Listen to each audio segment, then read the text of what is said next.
call the May 7th, 2018 Davie County Commissioners meeting to order. This time, if you would join me in the invocation. Dear God, as we come before you this evening, we are so thankful for the many blessings of life. Thankful to live in Davie County. Thankful to live in the free United States of America. Thankful for the beautiful weather we've enjoyed today. As we come before you this evening, we ask for your wisdom and guidance as we do the business of the people of Davie County. In your name, amen. Stand and join me for the Pledge of Allegiance.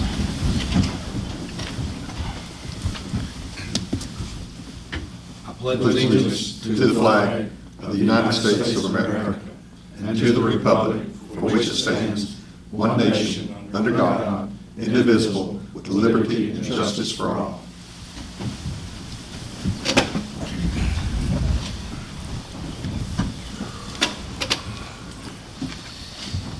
Okay, at this time I entertain a motion to adopt the agenda.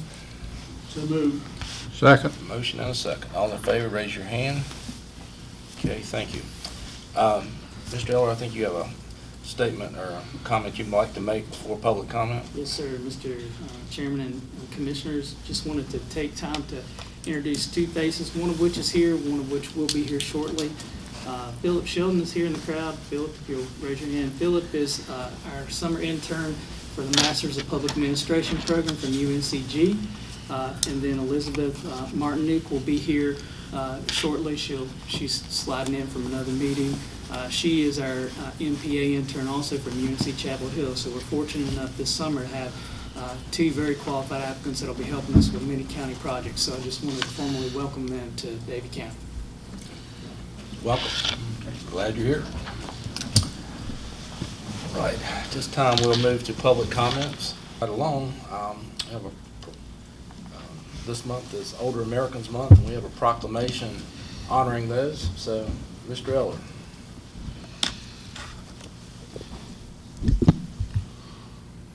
As you know, this month is indeed Older Americans Month, and I want to say how great it's been to be out at some of our senior center events and just see our seniors involved, but also just all the great programming that's going on. I want to thank Ken Chusky and her staff for the hard work they put into planning all the events that our seniors in Davie County are so fortunate to have, and for that we're going to issue a proclamation that I'll be asking her to come up at the end of and present this proclamation to her on behalf of the commissioners. But whereas Davie County includes countless older Americans who enrich and strengthen our community, and whereas Davie County is committed to engaging and supporting older adults, their families, and caregivers, and whereas we acknowledge the importance of taking part in activities that promote physical, mental, and emotional well-being, no matter your age, and whereas Davie County can enrich the lives of individuals of every age by promoting home and community-based services that support independent living,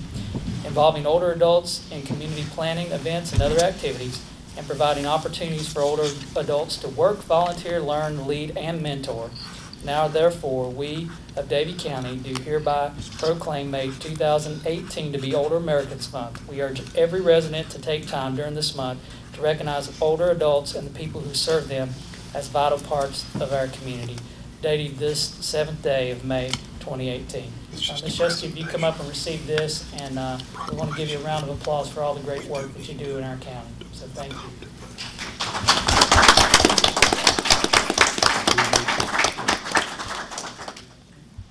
Mr. Chairman, does the board wish to adopt this proclamation?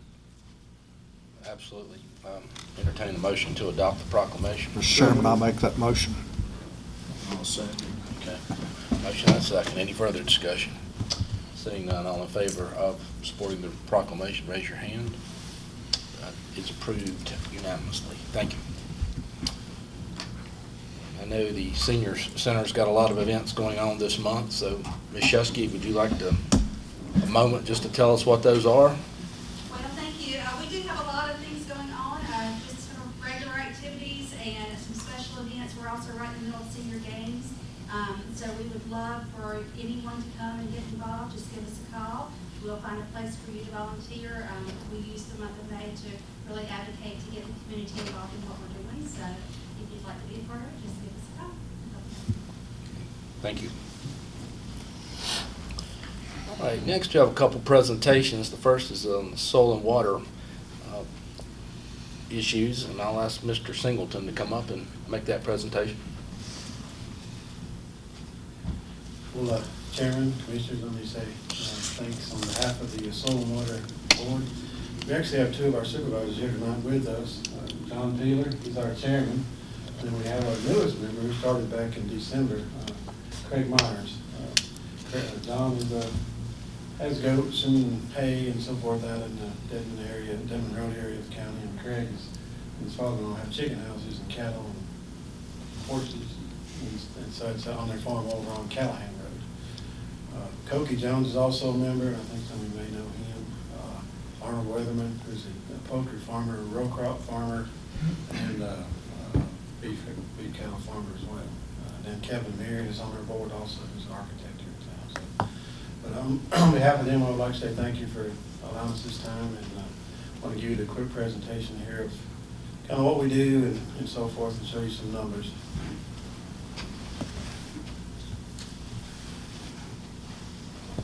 How old is Weatherman? He's got to be 80. Seems like he's been here forever. Weatherman, I said, seems like he's been here forever. I hope y'all can hear me. I don't know if I need this thing or not, but this is just a quick synopsis of the board. So we've got a 5-member board.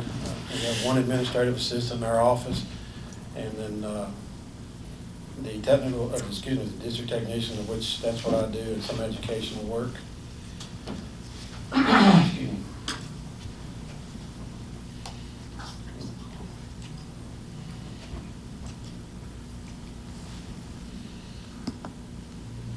Also in our office, myself and the administrative assistant, we are county/state employees. Also in the office that kind of come and go as we need them and work together with them is the USDA arm of soil conservation. We try to tell our farmers it doesn't really matter who helps you, it's just a matter of where somebody's paycheck comes from, whether you're state or local or you're federal. And that group is the NRCS, the Natural Resources Conservation Service, and we have one person that kind of comes and helps us from that standpoint. She's out of the Lexington office.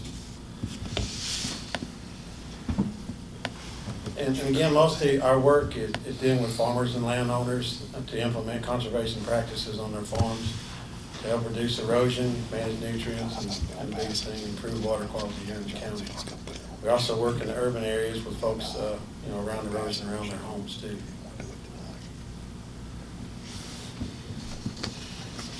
The Soil and Water Board years ago jumped on what was called the Public Law 566 and constructed 9 watershed water control structures in the county, and then they formed the actual Watershed Commission, which is a 3-member board, and they're kind of separate from the Soil and Water Board, but that is part of our duties too in the office, is to help maintain those structures.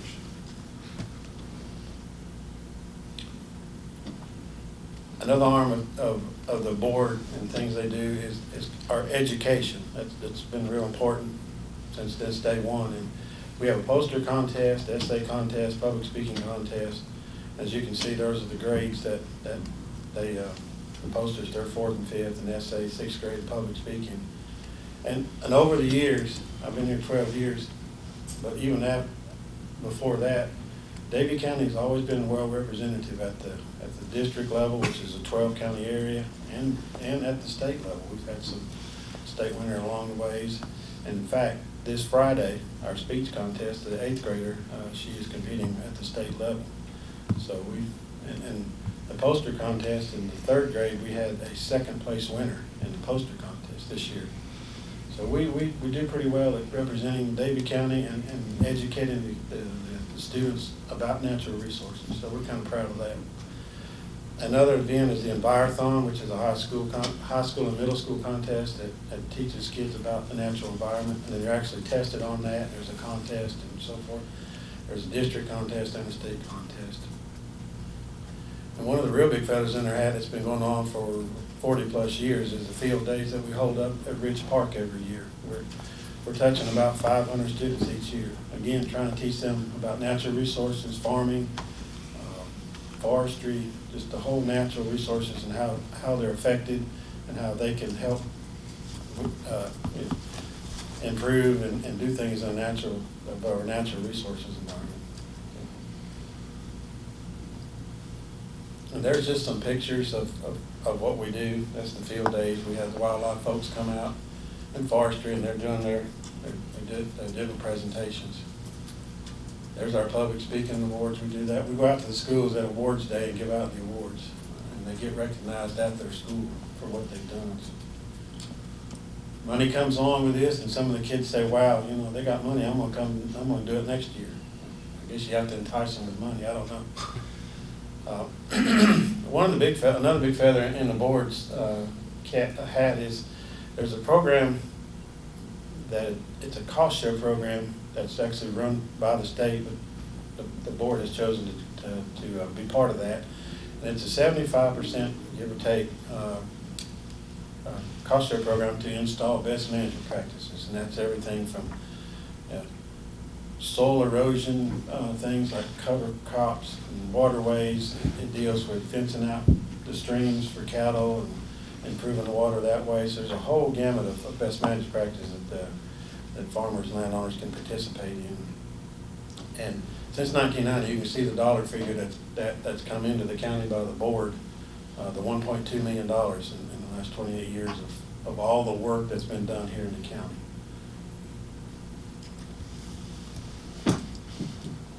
There's some of the results, and that's just in the last 5 years. If I went back, 20, 30 some years, we'd have a whole lot bigger number. Just in the last 5 years, you can see the effect that this program has had on Davie County and how we positively affected the soil erosion, the amount of nitrogen and phosphorus that we've held back from getting into the streams and that kind of thing through these different management practices. So we're really proud of those numbers there, that we've helped the water quality here in Davie County. There's just some stats where Davie kind of ranks. We're small, but we still have an impact of what's going on in the state, but there's some numbers that we're. And there's some of the actual finished practices that we've done. That's what's called a poultry dry stack, where the litter comes out of the houses. Instead of piling that on the ground and have potential runoff of nitrogen, phosphorus when it rains on it, or if it just even a whole pile might have to get washed off, they can store the litter under these buildings right here. Then they can use the waste when they need to. We've done a bunch of those in the county. A stock trail to keep the cows where they need to go and keep them out of the streams. There's some old dairies in the county around, well, mostly dairies that are in the county that have their lagoons. And if they get full, there's potential for them to overflow. That's going to go in the stream. So we actually have one of the practices is going and close these things, clean them all out, land apply that material at an agronomic rate, and then seed them back down, and then cut a little notch. You can see the notch up there where the water's continuing, the rainwater goes on out, it's not ponding up. A solid set system where you're taking the waste out of the ponds and spraying it out over the fields at agronomic rates. Heavy use areas around where cows gather up, cattle, even milk cows, where they're not standing in mud, and all that potential is going to kind of wash off. All that's been kind of related to the agriculture side. Like I said earlier, the board has an arm of where they try to help urban areas, and that program is called the CCAP program. And those practices are geared more for urban things, catching water, using that water for like rain barrels, those kind of things. And just this last year, the board teamed up with a Ridge Park, and we put in 8 pet receptacles where folks can actually, sounds kind of crass, but anyhow, you have your pet and it does its business, and instead of, that washing off into the creek in there or something like that, they have little plastic bags and gloves where you can actually pick it up, put it in the trash can, and then it's taken care of that way. Doesn't sound like much, but there's a lot of the animals are out there, and eventually some of the the waste could get into the stream. So we teamed up with them and put these pet receptacles in. I think that's gone well with the town and people using the park.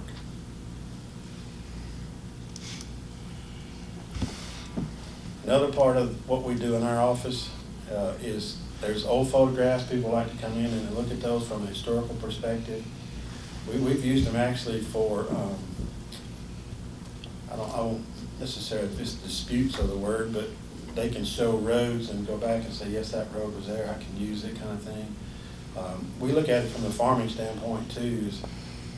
This field was this in 1960, now it's this now. So it's sort of an inventory of what's kind of going on over the years. So we use those maps for that. But a lot of people do come in just from the historical standpoint. We provide that for them.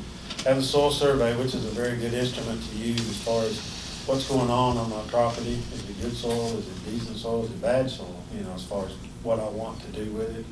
People come get those all the time. The federal arm that I mentioned earlier, the NRCS, Natural Resource Conservation Groups, farmers who participate in the benefits from USDA have to have a conservation plan on their farm.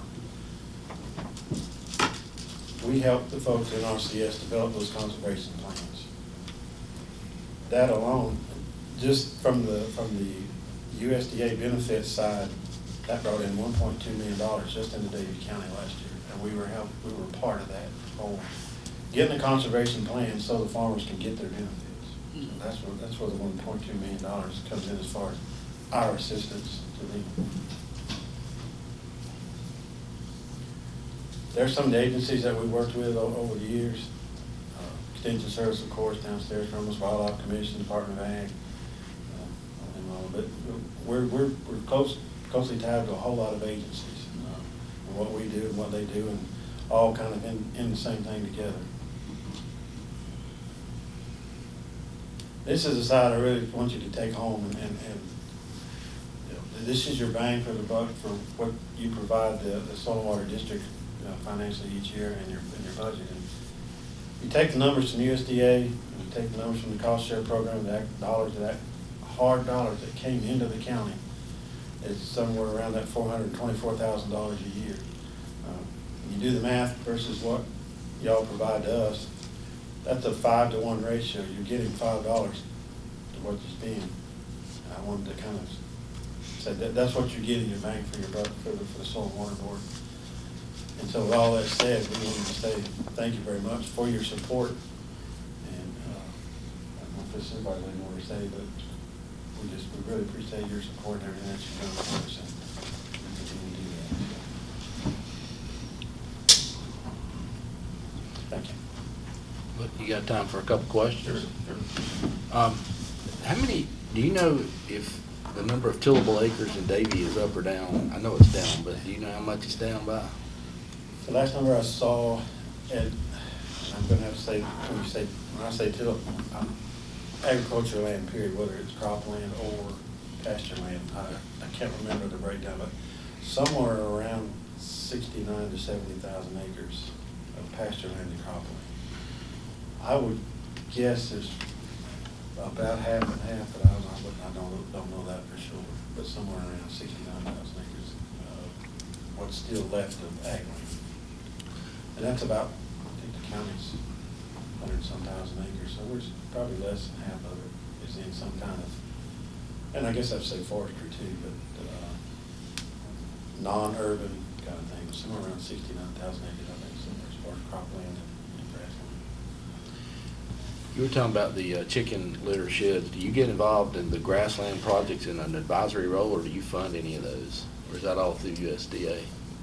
Well, there's two programs. They're both funded. The state cost share program I'm talking about that the board administers, there's funds there available for the dry stacks, and even the grassland cropland, there's money for that too. And then the federal side has their cost share program too. So both of them fund, both, you know, it's just a matter of what's the farmer's situation, what's their timing, then we put them into which program fits the best. And sometimes it's the federal one, sometimes it's ours.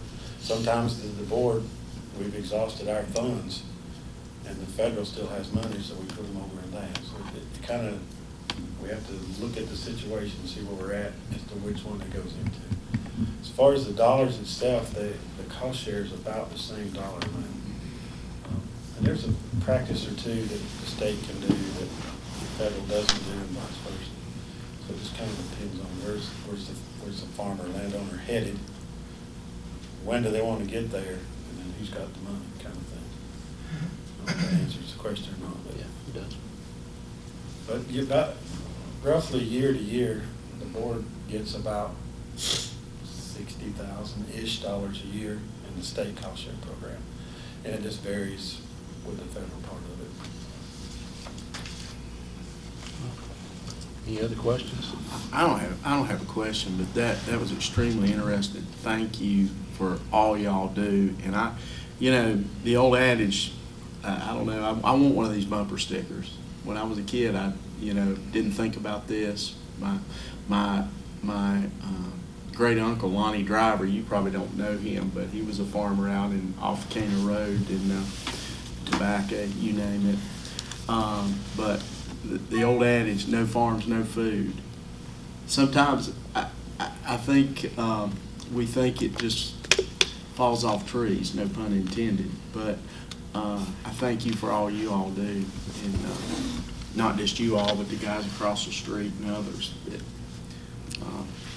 help our farmers and who help us. Got a fading, no farms, no food on the back of my pickup truck. 35%. But it also goes back to the students, too. You can get a hold of them there. Yeah. Because some of them, one of our things we have is farm to table at a field day. Yeah.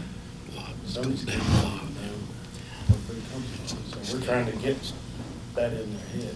Yeah, I always thought in this generation, if we were to have a major downturn of some sort, how many people actually know how to do something as simple as grow a garden? Yeah, it's just so thank you. Thank you, y'all. One of your stats here, the environmental impact of agriculture cost share program. I know we don't have enough time in the next week to even discuss this, but how in the world y'all come up with these figures down to the pound is just amazing to me. Well, we have, this is part of the cost share program, is the state part. I don't get involved with the real deep numbers of the state, the federal, but the state part, it is a state-funded, legislation money. So when the folks in Raleigh are going to get that money, they need to say, what's it going to get us, or what has it got us in the past? And so we have a tracking system. Each project we do, we have to sit down and figure this much nitrogen's managed, or this much erosion's been saved. And so it's being done on each project, and then those are just accumulated over Davie County, and then they're accumulated all over across the state. That's how we come up with those numbers. So. Yeah, but I mean, there's none of them rounded off. I mean, they're down to Pacific pounds, so I'm amazed at that. When you know how many cows you have and how much nitrogen is, there's a number you can put in there. So yeah. All right. Thank you Any very other much. questions? All right, thank you, appreciate it. All right, our second presentation is on the strategic plan for the county. I'll call on Mr. Eller or Mr. Gallimore.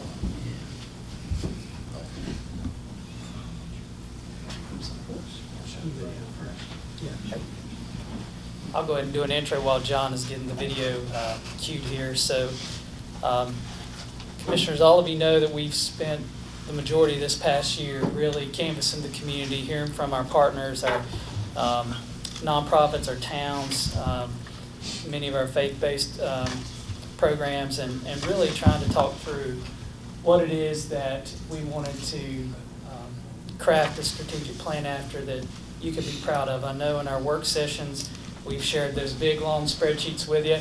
And so tonight, we're going to give you a high-level review, basically, of if we achieve these high-level goals that departments are now basing their strategic goals as part of their performance-based budgeting, you'll be able to say that, we've accomplished something, we've moved the needle in Davie County. But before that, instead of me telling you what I think, we have something really neat for you tonight. We canvassed different parts of the county. It was a few months ago, and tried to capture what our citizens said were most important to them, so you could view that tonight. So we're going to show you a quick video, and then I'll go into my presentation, and you can hear kind of where we're heading in Davie County as far as our strategic plan.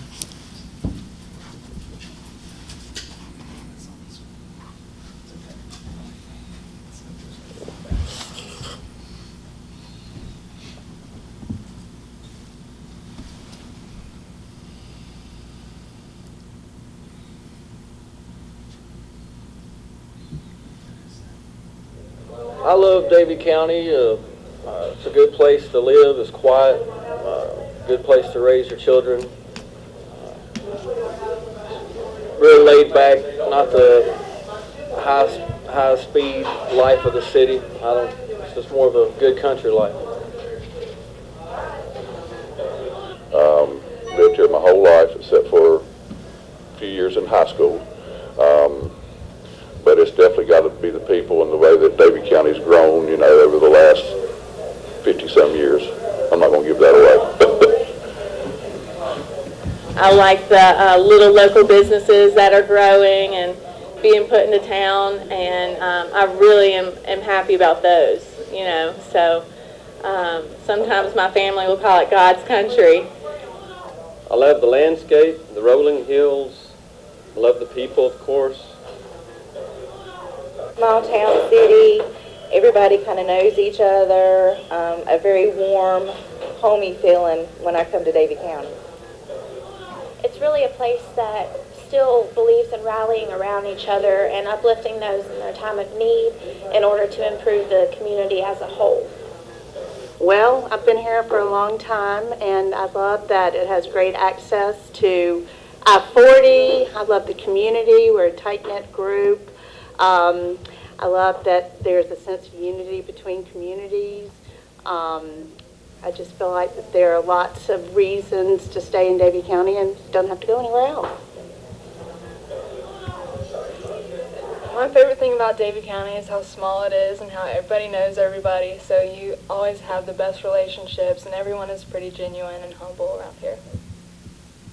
I just love the fact of we are so excited about being from here, and when somebody's from Davie County because they're so open about it. That's probably my favorite thing.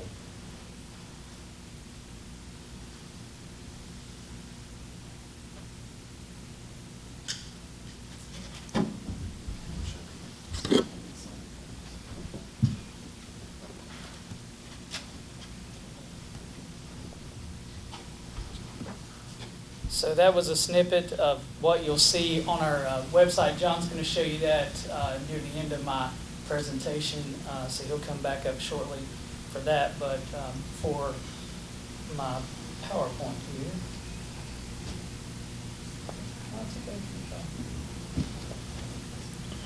okay. I wanted to give you some visual cues as we go throughout our time tonight. Many of you have heard what we said at State of Davie. We won't be repeating that tonight, but the 3 questions that we ask of our citizens were pretty simple questions and our community partners as we canvassed the county. What you saw in the video were students from Davie High, were people from Moxville, people from other parts of the county, as well as people in Bermuda Run as well, so we did try to get a good cross-reference of folks. And we asked these questions. You saw some of them answer some of these questions a minute ago, but what qualities does this county possess that would make a family or business desire to move here? What concerns you about the county, and what activities should the county focus on in this strategic plan? So we wanted to keep the questions that we asked pretty simple, and what we did was we tried to cluster themes that came up as a result of those 3 questions. And then we develop our strategic plan and our departmental outcomes around some of these. And for the question that we ask around what does the county possess that would make a family or business desire to move here, our reputation and quality of schools, the location and convenience that you heard someone make a comment on, community activities and focusing on arts and culture, a vibrant community, welcome feeling, strong values and a sense of community connectedness, you heard that, low cost of living, low crime rates and safe neighborhoods, access to quality health care and medical care, and business that is thriving, and plans for future infrastructure for continued economic development and business expansion, and recreation and parks. We heard from hundreds of people, and from those sessions that we had in the community and also some online surveys that we did, these were the consistent themes we got. So we wanted to cluster those together for you. When we asked what concerns citizens have, they talked about lack of housing for families and young professionals, lack of behavioral health therapists to serve children and young adults and families, lack of a skilled workforce and professional jobs, limited professional opportunities and jobs really above the median income, increasing drug issues, particularly as it relates to opioids, a lack of trust and openness among various groups, limited entertainment activities for children, youth, and adults, and a decrease of young adults, particularly ages 25 to 44, and young families, a hidden homeless population, and rich and poor communities with little middle class. So that's what we heard as far as concerns from citizens about the county. And when we asked, based on those two first questions, what activities should we focus on in our strategic plan as we started developing, here's what we heard.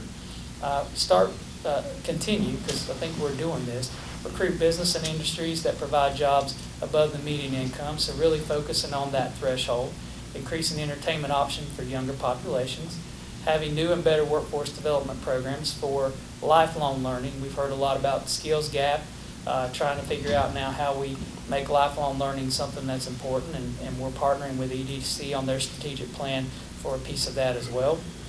Actively recruiting young adults through effective marketing of jobs and tourism. I'll talk to you about that in a little bit.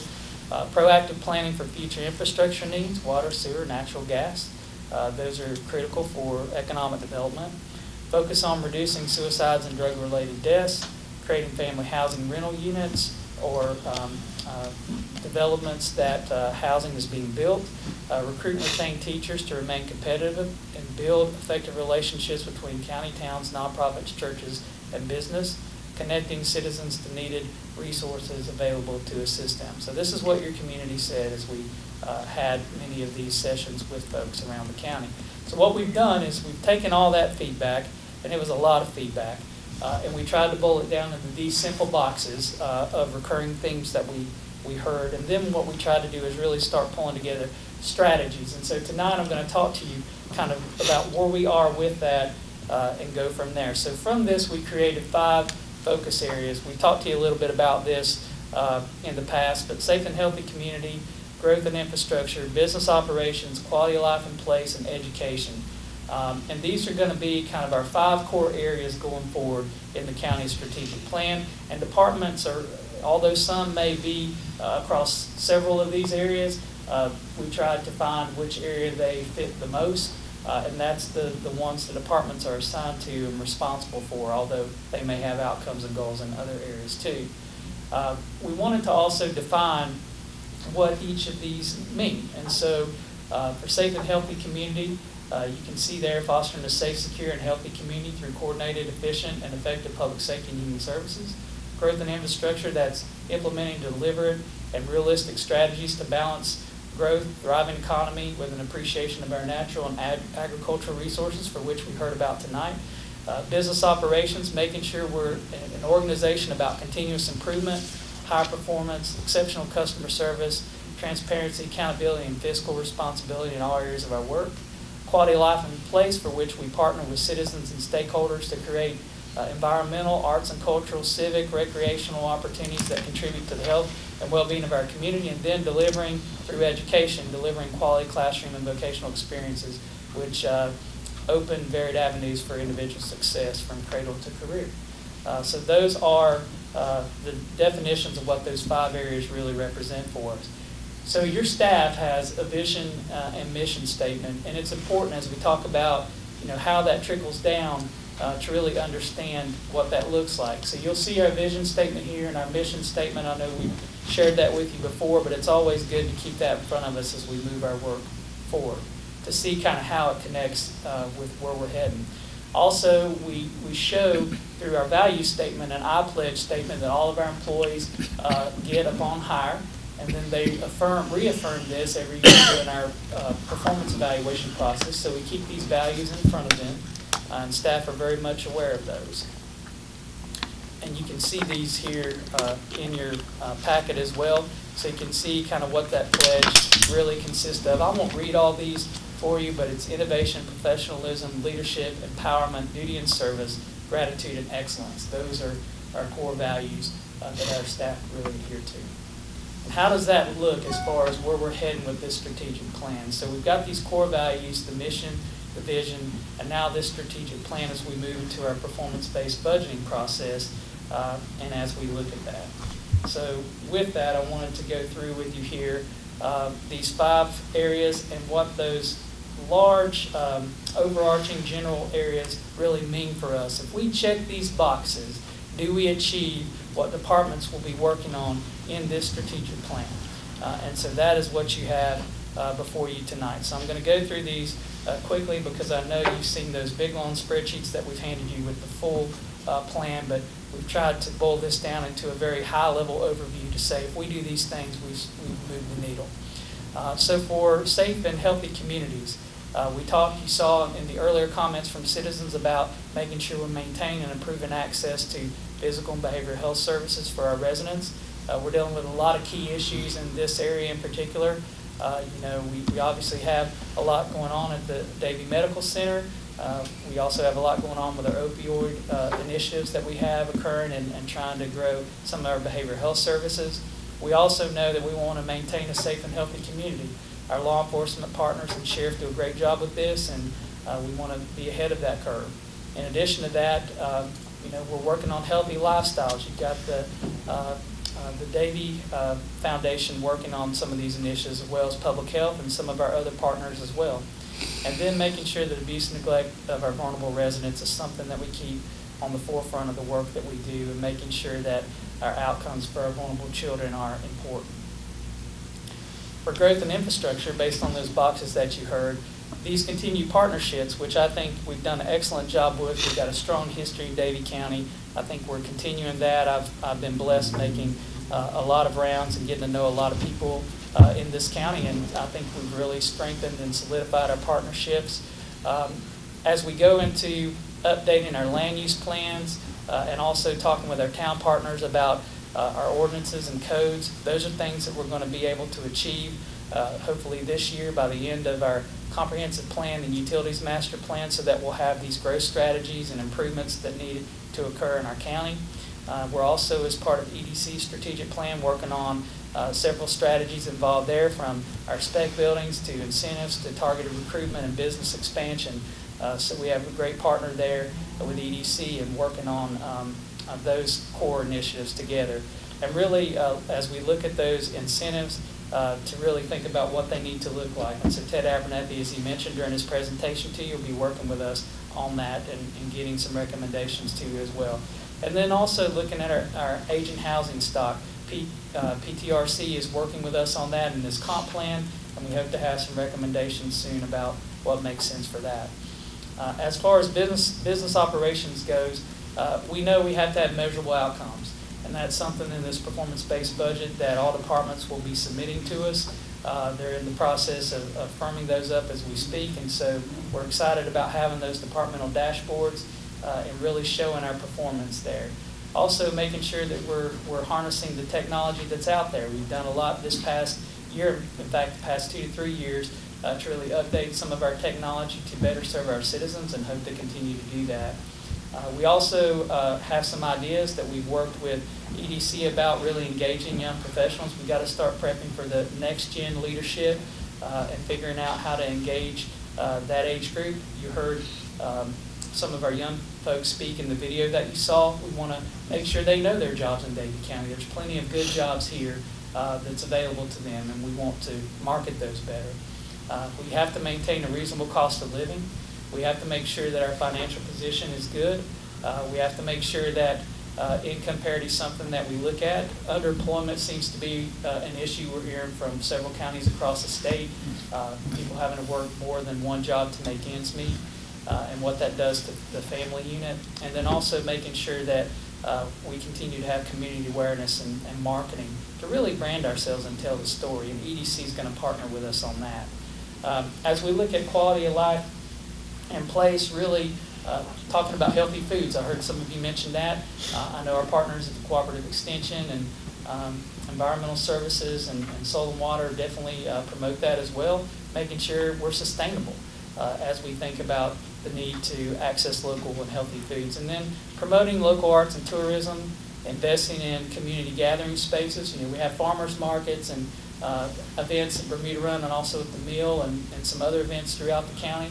But we need to make sure we continue those so that there's this sense of community that you heard that's really important, and something important about people gathering together. Promoting volunteer and citizenship opportunities. We have a lot of great things to do. We heard from Kim Chusky tonight about many great opportunities happening this month. We have many opportunities outside of that each and every month in lots of different departments. Really figuring out how to market all the great things happening in the county as we expand some of these quality of life initiatives, and then really making sure that our green and energy efficient initiatives are what they need to be. And lastly, but not least, is education. I talked about that next gen leadership earlier, really figuring out how do we create different pipelines from early childhood all the way beyond high school. And that's something that we're going to be talking with EDC and the Chamber about as we partner with them on some of these initiatives, and obviously our school partners and community college partners as well, as we align those workforce development needs and really think about what are the industries telling us that they need that adds value to their operation. What are they struggling with? How can we jointly, through these plans that many entities have occurring at the same time, jointly tackle those issues? And then make sure that we start early, as I mentioned, and focus on lifelong, because it doesn't just stop after high school as well. That's what we're hearing from industry. They need more ongoing training and engagement. And then making sure education and teachers are quality and retained.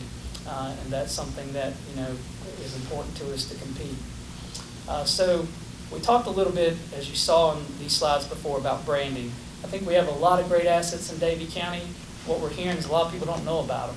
So if we have all these great programs and we have all these great opportunities, how can we better market them? And we're going to spend some time trying to tackle this year to really focus on getting the word out to not only county citizens, but people within the municipalities, partnering with EDC, as I mentioned, and then making sure that all of our citizens, employees, and partners are engaged in this process. So branding is going to be a critical part of what we do. We want to make sure that the decisions we're making now really are impactful, that they're not just a lot of busy work, and so that's where, again, the performance-based budgets really come in and really align our budgeting efforts with where we want to go in this process. So I want to, just closing with this, just let you know that this long-range plan really is dealing with the future of our present decisions, so we want to get it right. And we spend a lot of time trying to get it right. So if we check these boxes off in each of these 5 areas with all the associated strategies of each department on those big, long spreadsheets that I've given you before, I think we'll be able to have something to be very proud of and really show how we're collectively working together in Davie County for the good of our citizens. So with that, I want to close with one thing, and then we'll take questions. I want Mr. Gallimore to come up and show you kind of how this is going to be visually appearing on our website, so you can get an idea of that. So part of the big concept of demonstrating success with the strategic plan is showing the results. And one of the things that John felt was important early on in this process is developing the plan is to be able to show those results through a dashboard. And a dashboard could be a lot of things, but in this case, it's going to show how departments are actually being successful in meeting those goals that they establish and achieving these performance measures. So what staff has developed through a lot of work and looking at the strategic plan efforts is a new page on our website. It's the strategic plan page. And you can't see it all here, so I'm going to scroll down so you can see the rest of it. But at the top of the page is sort of a slideshow that lets you see some different graphics that you can click on, and it will take you to some additional information. As we scroll down through the page, you see the vision statement and mission statement. So the vision is sort of where we're going, the mission is how we're going to get there, and that's reflected on the strategic plan page.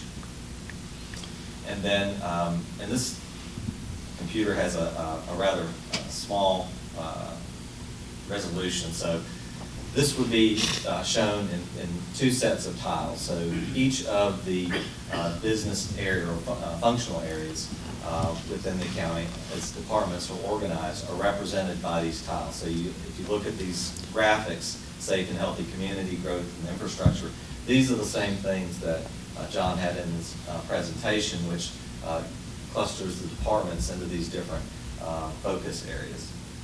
And as you, and I'm scrolling down, so below that are links to the videos. So this will become content areas that we can change the content out, develop more videos, we can include those and really keep this sort of a dynamic page.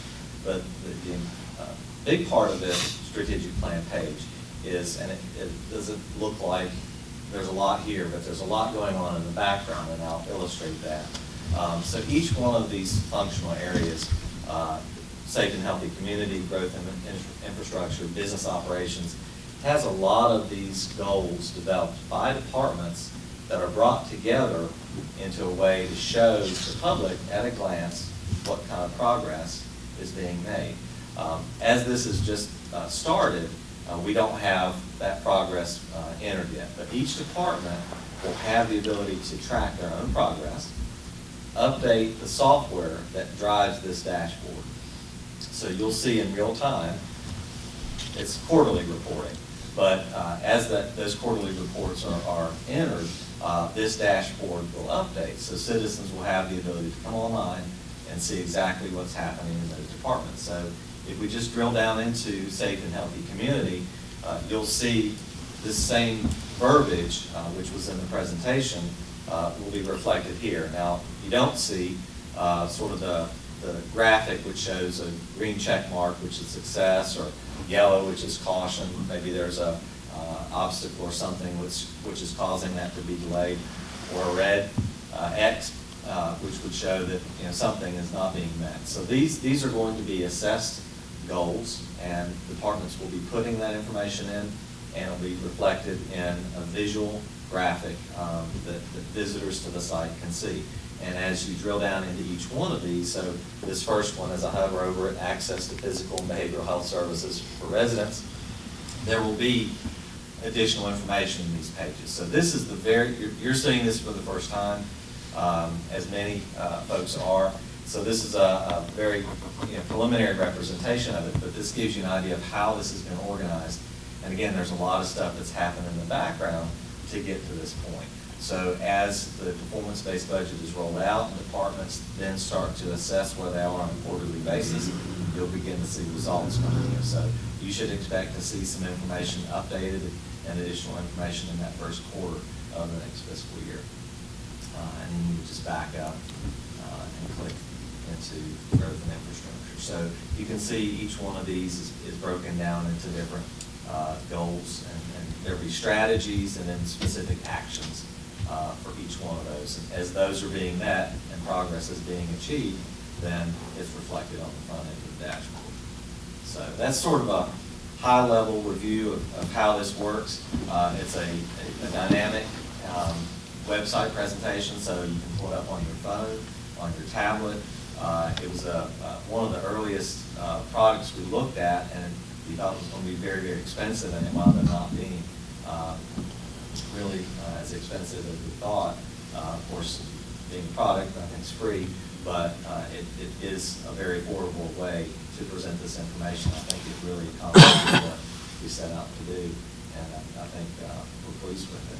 So stay tuned, keep your eye on that, and we will have more information as it comes up next time. We wanted to have a tool that you could look at as high level or go into several layers that if you were interested, you could see it. But once the budget is finalized, the information will be inputted in here, and then every quarter departments will report out on it, and you'll see the progress there. So we're very proud of this. We're still in the early stages of it, but it is a good way to start using data to make good decisions. So I'd be remiss if I didn't thank department heads for all their hard work on this. They put countless hours into this process and in this budget process as well. So we're very proud of the product we have. I'm very proud of our citizens for the feedback they gave us to get us to this point, so we didn't make bad assumptions as to what we thought their priorities were. And I also want to thank Cindy Hendricks, our budget manager, because she's also really been instrumental in helping us coordinate all of these activities together. So with that, I'll be quiet and answer any questions that any of you have. I know it's a lot of information we've given to you before today, but this is more of a high-level overview for you. as we move forward with hopefully adopting these high-level goals tonight. So as far as the baseline information that each department head would have, I mean, are you leaving it up to them to put their beginning metrics in? Or? Some of the information that we don't have historical data for, we're going to start tracking, and so we've asked them to set benchmarks. Where they already have benchmarks, we've set those. Where they're state standards or state averages, we obviously want to try to exceed those and be better. So those are areas that we've worked with departments as we've gone through the budget process. So we do have those thresholds, performance thresholds in there. And when we finalize our performance-based budget, you'll be able to see that next month.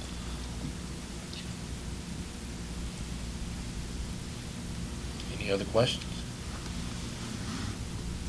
Okay. Very good. Thank you.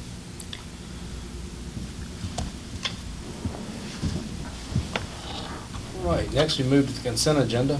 Trust everyone's had an opportunity to review that. And has anyone got any questions or issues about the consent agenda?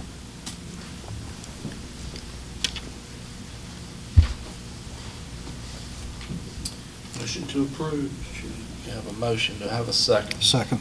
Second, any further discussion? Seeing none, all in favor, raise your hand. Consent agenda is approved. Thank you. All right, next we move to the county manager's report, but Strella, I think our second intern has arrived, so if you want to. Yes, Elizabeth, raise your hand back there. This is Elizabeth Martinuke. I introduced her earlier. She was coming in later, so she, again, is from UNC Chapel Hill, and she and Philip will be working with us, so welcome, Elizabeth. I know we have a few more items to attend to, Mr. Chairman, so with that, I don't have any other updates for you tonight. Just thank you for allowing the long presentation for our strategic plan. We're very excited about that. Thank you. Do we have any old business to come before us this evening? All right, how about any new business? Seeing none, next item on the agenda is a closed session. So at this point, I would entertain a motion to go into closed session pursuant to North Carolina General Statute 143-318.11A3 to consult with an attorney employed or retained by the public body in order to preserve the attorney-client privilege between the attorney and the public body. Someone would like to make that motion. So moved. Motion, second. Any discussion? All in favor, raise your hand. Okay, that is unanimous. We are in closed session. We will be back shortly. Thank you for being here. Welcome back. Commissioner comments, I would entertain a motion to dispense with those, given that we don't have a large audience. We appreciate Mr. Gallimore, but I've probably heard it before. So moved. Second. All right, if we need a motion on that. How about a motion to adjourn? So moved. Motion and a second. All in favor? Second. Aye. Thank you.